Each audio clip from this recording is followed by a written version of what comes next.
Good afternoon and welcome to Pop Talk. I'm Hannah Petrie, Unitarian Universalist minister and proud board member of POP.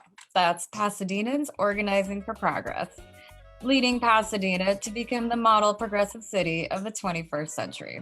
My co host Ellen Snortland is away.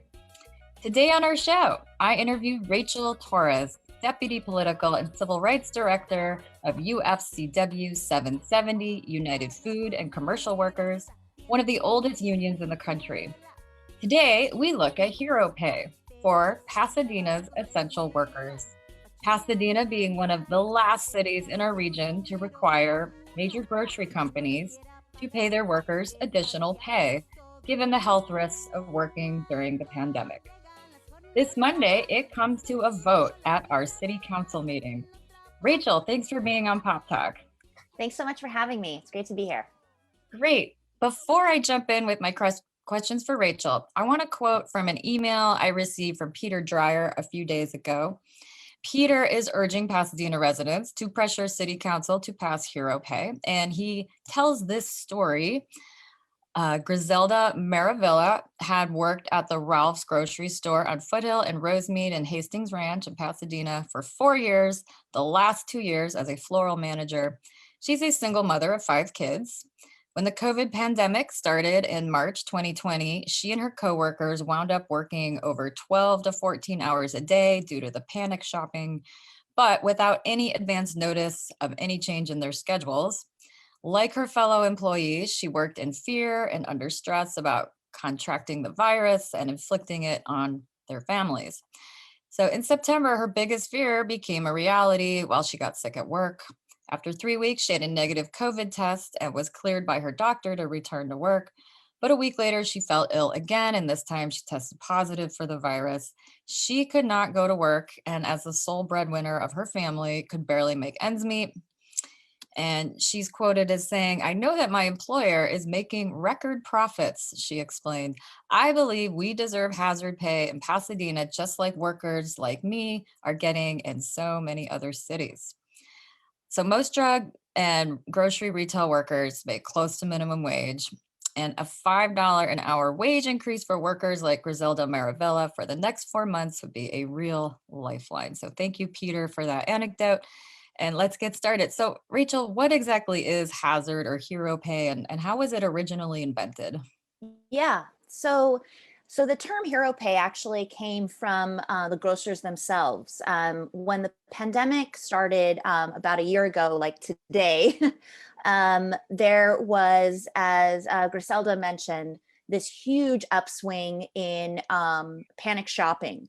But it was connected to a bunch of things. One being that everything else closed. So people used to go and order food at restaurants and go to different events and go to work, and you would always have food around you. All of a sudden, everything shut down, and the only source of eating was through grocery stores. Right. And so, what the grocers realized were that their wages were incredibly low, but that they needed incentives and they needed to recruit a bunch of more employees to come and fulfill the big demand. So they offered a $2 raise, and they did it across the board. So Okay. almost every company, both union and non-union, offered a $2 increase per hour for grocery, drug retail workers. And what was crazy about it, though, was that in May, they pulled it back. And they basically, why did they do that? Not because we were out of the hazard zone or the threat to people's lives had not changed, but they Mhm. had recruited enough staff that they Mm. no longer had to create this whole new pool of incentivization. And so what was insane about it was that the moment that they pulled the hero pay, we saw the second surge, and that was around Memorial Day weekend when stores and other businesses started to reopen. And so then we saw a downplay in infections around Mm. late summer. Then in around November, we saw another surge. And Right. then in December and January, we saw a surge on top of a surge. Right. And so they didn't give the $2 more back even during those times. Exactly. So I will say just a caveat of this, some companies did do the right thing. Some companies decided they were going to continually pay through the Okay. pandemic. Companies like Trader Joe's, they voluntarily just kept paying the $2.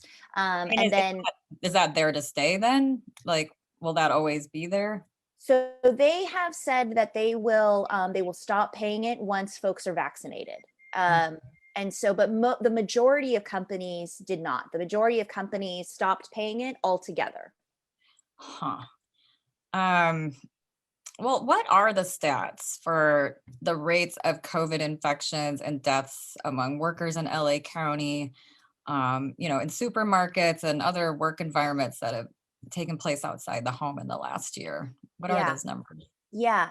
So the majority of infections, and here's the caveat that I always have to say: whatever numbers I can provide are the numbers that we've been reported on. Right. So we know that this was a Harvard study. The Harvard came out and said that 20% of grocery and drug retail workers are asymptomatic. So we have to assume, one, that a lot of folks have not gotten tested, and Right. then two, we only know the companies that we represent. So we only represent about 30 to 40% of the membership in Pasadena. So we Mhm. can only report on LA County about our members. But Sure. within our membership, about 5,850 workers have become infected. And we represent in the region over 20,000 workers. So probably if we're kind of being in those proportions, Mhm. about 1 in 5 or 1 in 6 of our membership has become infected with COVID-19. And Um, death and and was, so that yeah, what's the rate of death among and that? yeah, so the rate of death is much lower, but that's not because of infection. It's only because of we've come farther along in sort of our ability Right. to keep people alive. Mhm. Many of folks were on ventilators. Many folks are still sick. Mhm. Many folks have not been able to come back to work as a result of the infection. So that aspect of it is still, we don't know. And then we don't know sort of Walmart and Whole Right. Foods and Sprouts. We don't even know what those numbers are. Sure. Well, what are there other jobs that Hero Pay would apply to other than grocery jobs? Like why not, for example, restaurant workers? Yeah.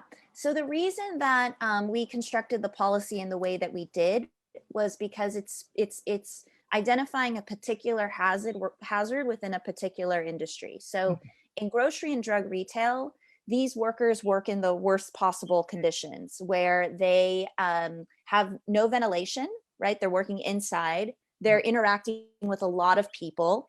Some stores conform to social distancing measures, others do not, and people are not checked when they walk into a store. Like when you walk into a hospital right now, Yeah. you have your symptoms checked, you have your temperature checked, you have Mhm.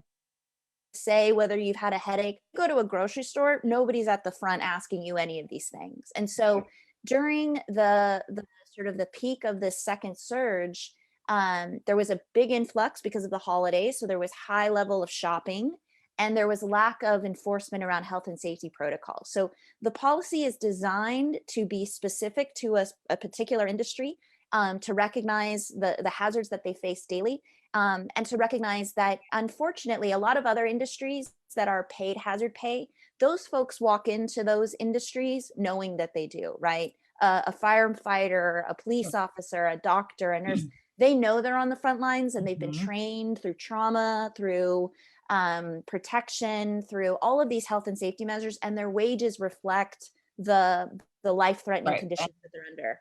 Whereas they're unfortunately, these they're types of properly workers are not. compensated. That's right.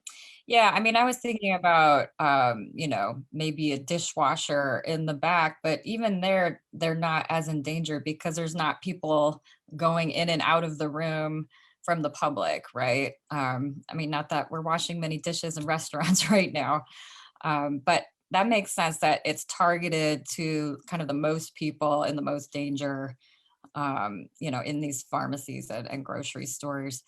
Um, and And I would so when go ahead. did LA pass? Go ahead. Yeah, no, I was you, just you said wondering it right. when did LA pass? Mhm. Yeah, so LA just passed And it. The mayor signed it about 2 weeks ago, and it went into effect on March 8th. wow, and what does it entail exactly? How many extra dollars per hour is it?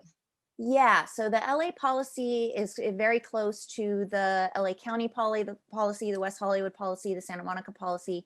It's a $5 increase for wage staff for 120 days for large companies, so 300 or more workers. So Wow. only the large companies are affected by it, and that was a key part too. To your question about restaurants, Mhm. restaurants were drastically hit hard by the pandemic. Right. So their profit margins are slim, if any. Penny. Grocery stores are the complete opposite of it. Mhm. Their profits are way above, and unfortunately, and that's why they offered the hero pay in the beginning. But that's why we believe that they should still be paying it through the rest of this pandemic. Well, and this has kind of been a theme in the labor movement in modern times, right? Is that rather than go through legislation, maybe you're more targeting companies that can actually afford it, like Amazon or these grocery stores that are doing so well. It seems like a really good strategy that can succeed because there's no pain felt really anywhere. It's kind of win-win-win. One thought I've had is like, isn't this like a good public relations strategy for these companies? Aren't their customers glad to know that these grocery workers are getting paid more? Absolutely. Absolutely. In fact, the stores that have been in opposition to this, they've been pulled, they've been dragged on social media and throughout the press around the question of them arguing about this. Whereas Trader Joe's, and there's a company called Northgate Gonzalez who voluntarily put $5 across the board for Nice. their workers, and and customers are proud to support good corporate citizens. Well, and I saw on your website there's something about how some stores have closed, right? In response to this, like what's that about? Yeah, so technically none of the stores have closed yet. So there's been an announcement of closure in Long Beach, there's been an announcement of closure in Seattle, and there's been an announcement of closure in Los Angeles. And all three cities, the announcement came from Kroger. Kroger is the owner of Ralph's and Food for Less. And a study came out at the end of last year, the Brookings Institute. They did a study and they found that Kroger actually is one of the three top best earning retailers, along with Walmart and Albertsons, through the course of this pandemic. Sure. So, it would be one thing if the closures were announced by, a mid-level store or a store that was, had about 350 employees. Hmm. Kroger is the complete opposite of that. And, to your question around PR, it's very much a tactic to put fear and concern in other surrounding cities around doing a similar policy. But the thing to Oh, know is that they're still open, right? So the three stores in LA are open as we speak, and they're paying the hazard pay as we speak. interesting. And so they won't even close until pretty much the end of when this policy ends. And then they probably won't close, right? I mean, these sound like empty threats in a way to discourage the nearby cities to pass hero pay.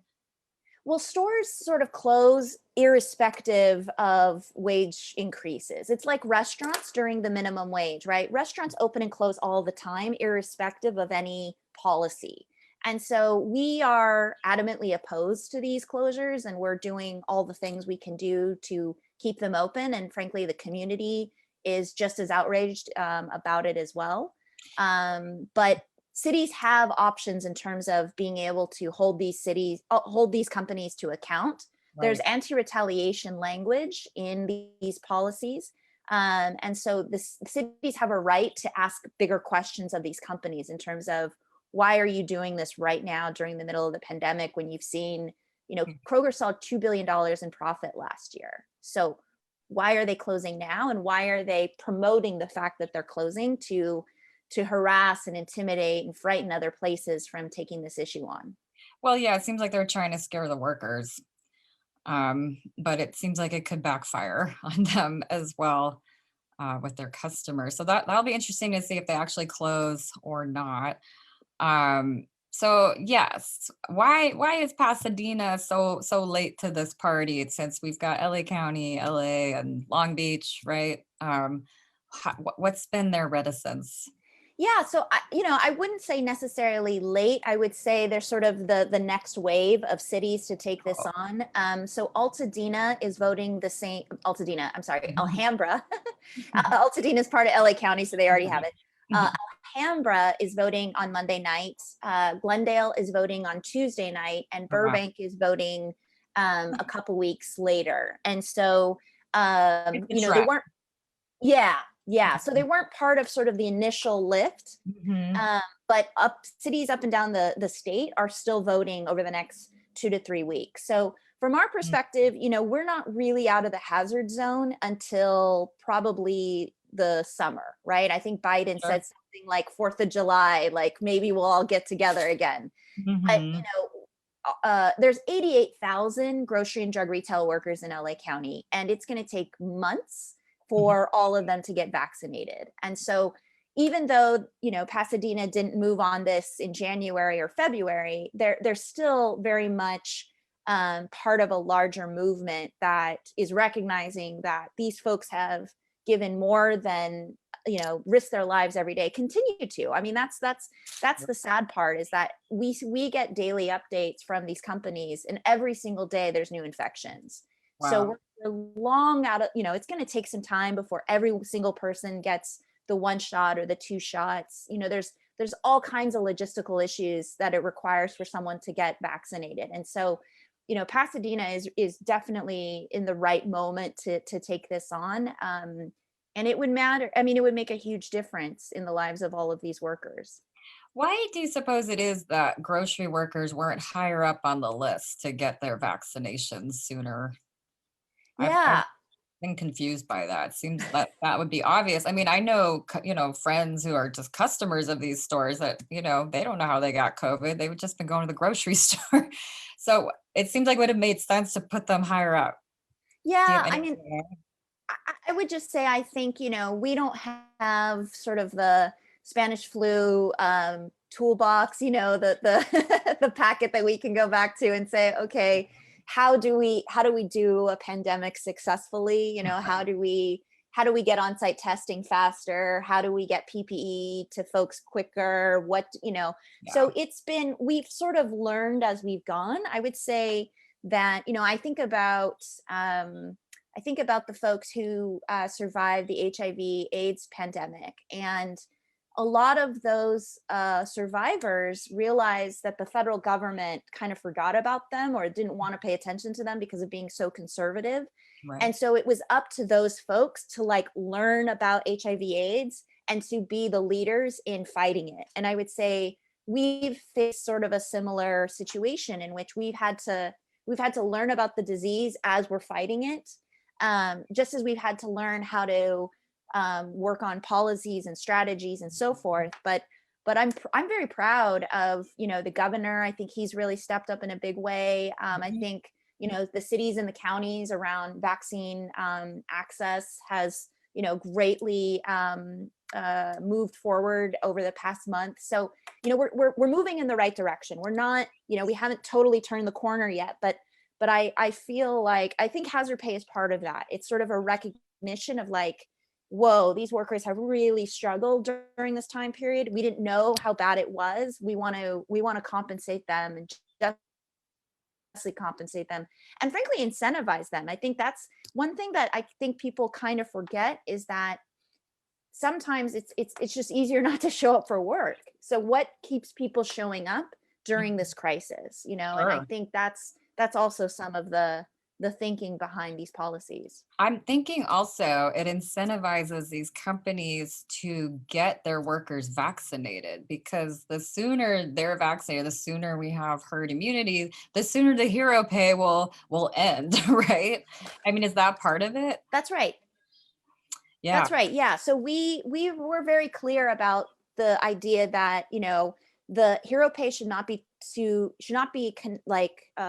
hooked onto the vaccine. We are pushing our members and the broader public to get vaccinated in the same time frame. But yes, we want Sure. everybody to be vaccinated, and we want sort of that compensation in the meantime to be there as well. So, but I agree with you 100%. Everybody, we should be pushing at every single angle to get us out of this pandemic. So obviously, having more pay has, good result for families. Are there any concrete things you would mention that it specifically helps and the community as a whole?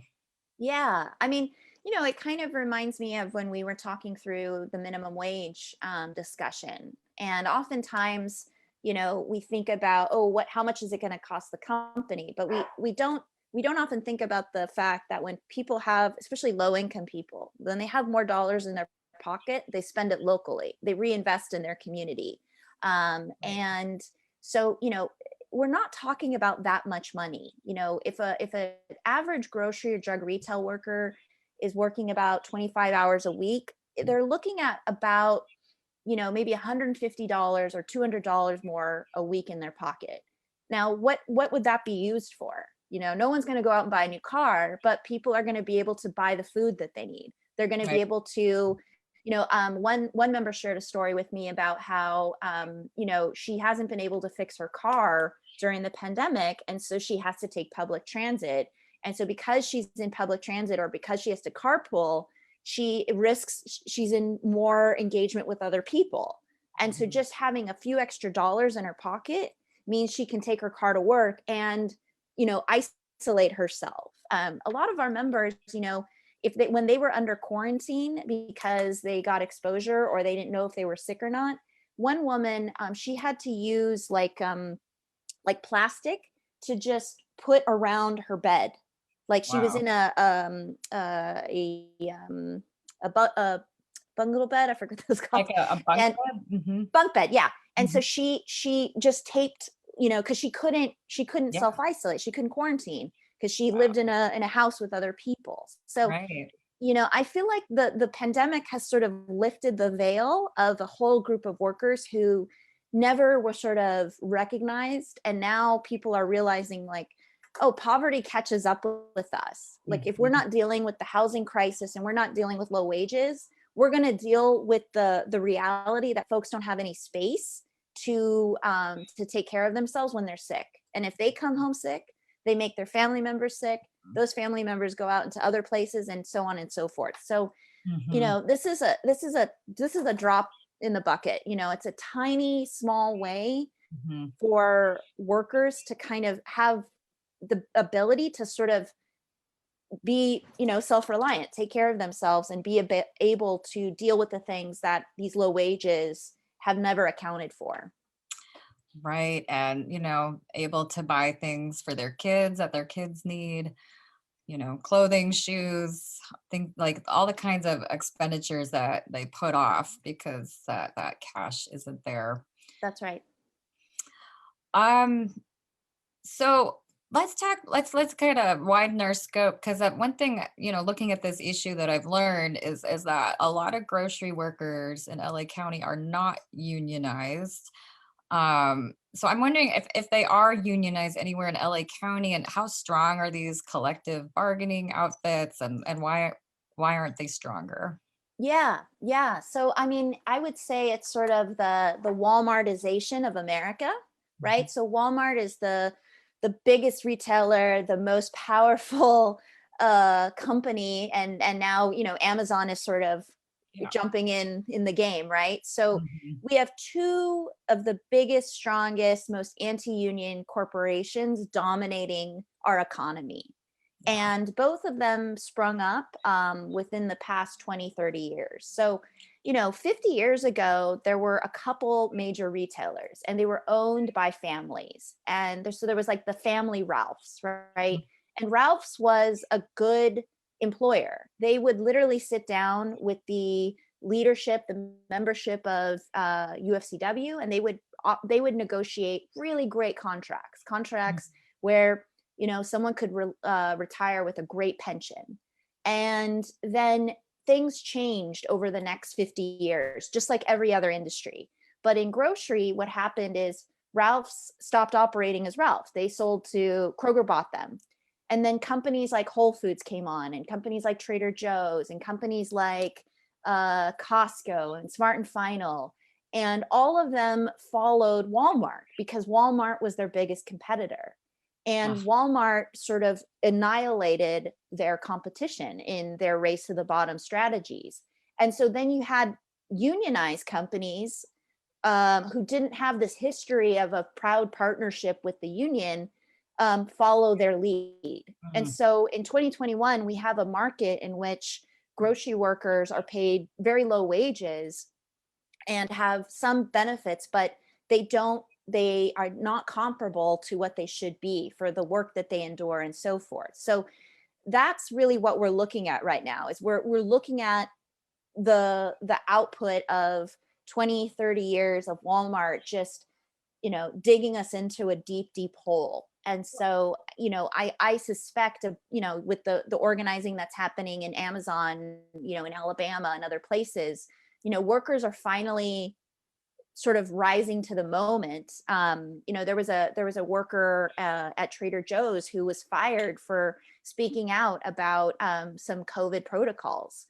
And Mm. why were they fired? They were fired because they don't have a union, because they have no job protection, not because of what they were saying. And so I think there's a broader question to be had about that. But I think in the meantime, that's really where communities really have to step up in terms of, when employers are not making good decisions by their workers, how can communities, how can cities, how can the state, how can the federal government lead and push these corporations to do the right thing despite themselves? Because they don't, they've fought every step of the way of COVID. They've never been sort of leaders in terms of health and safety protocols and PPE and on-site testing, and they've fought us and workers this entire way through, and that's unfortunate. But I think there is a moment now that people are realizing kind of how this all happened. It didn't happen a month ago or a Right. year ago. This has been a bad wave of the economy for 20-30 years. Well, and just so I completely understand, and our listeners do, these behemoth companies like Amazon and Walmart, they were aided by state and federal laws that made forming unions all but impossible. Is that right? That's 100% right. Absolutely.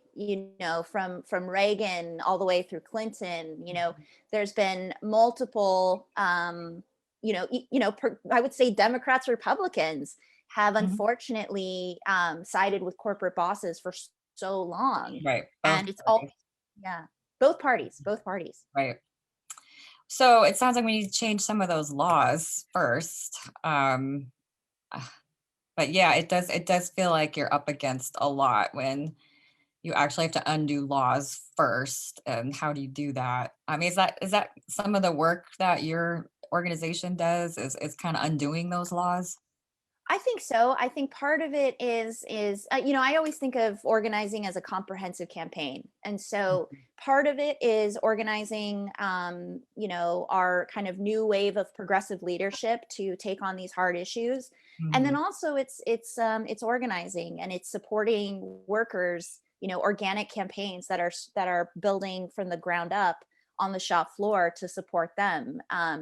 And I would just say, like, I'm hopeful about this because I think these are, these moments of crisis, these afford workers sort of to kind of clear the veil. We used to say that the best organizer was the boss, and that when things get so bad, it's like that's when people kind of like things become clear. And so Right. so I think it's multiple, right? it's Right. it's it's the way we talk about these things, it's the press, It, it's our local leadership, it's our national leadership, it's community organizing, it's it's yeah, the tactics of, striking, for example, and all the McDonald's workers were like, we're not gonna work. That's right. That's right. It's like the fight for 15. I mean, exactly Yep. what you said. It's like, 5 years ago, people said asking for $15 for a minimum wage was impossible. And Right. now that's the baseline for California, you know? So I think that's kind of where we think is like, what we think is way out of reach, all of Mhm. a sudden becomes the norm 5, 10 years later. Right. So even though there are these laws in place, there are still tools that workers can use to put enough pressure on these companies that even if, there's some kind of, thing that makes it hard to have a union, they have no choice but to negotiate with the workers, right? Regardless of union laws that are in place. So that is the hopeful part, the Absolutely. organizing and getting the public Absolutely. invested. So yeah, I would think our listeners are in support of Hero Pay. And while we have their attention, are there any other workers' rights issues that are related to this topic?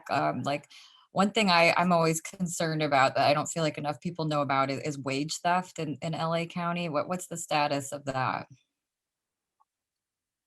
So I know a little bit less on that issue. Mhm. I think part of hazard pay will be the enforcement of it, and so it really requires workers to be adamant about making sure that they're paid. We've not heard sort of negative feedback in other places. Like Mhm. we get good news all the time that Yeah. these things are being paid out, but there always is the threat of that. And so the policy includes sort of a right of private action in terms of making sure that if a worker is not paid this increase for this temporary period of time, that they have an ability to Every enforce it court. through the court. Yeah. Right. Just in case any of our listeners don't know, wage theft is when, you work for 2 hours, but you're told to not clock in until 2 hours after you've already worked. So they get 2 hours of free work. I mean, my understanding is LA County has like the worst rate of wage theft in the country. I'm Mm. not sure if that's still the case, but I remember that from a couple years ago. So definitely another topic for another pop talk. But I think we're nearing toward the end of our interview. I just thank you so much for taking the time. Did you have any last thoughts? Yeah, I mean, I guess so thank you, Hannah. I really appreciate this. This has been a good conversation. I was just going to add that, if this is a good moment for folks to contact your council member. They Yeah, need to hear from their residents, from the folks who live and work in the city, and to feel confident that this is the right thing, and that they're part of a great movement all across the state of California and Washington. indeed. Yes. That was my last question. Got cut off there. But yeah, if you live in Pasadena or if you work in Pasadena, do be sure to put in your public comment before Monday. It's in some ways easier in the pandemic to lobby because you don't have to show up at City Hall and wait for 3 hours till your item comes up for public comment. But yeah, just submit it and just say this is the right thing to do. And, Pasadena should be part in good company with everyone else who has done it. Well, thanks again. And that is all the time we have for Pop Talk today. You can learn more about the good work of Pop at poppasadena.org. You can find this episode posted on Radio Honolera's Facebook page. Please share widely, especially over the weekend. And it will also be made available on Pop's website. So we thank Radio Honolera for their tech support and making Pop Talk possible. Viewers and friends, thank you for listening. Good night and good luck. Thank you, Rachel.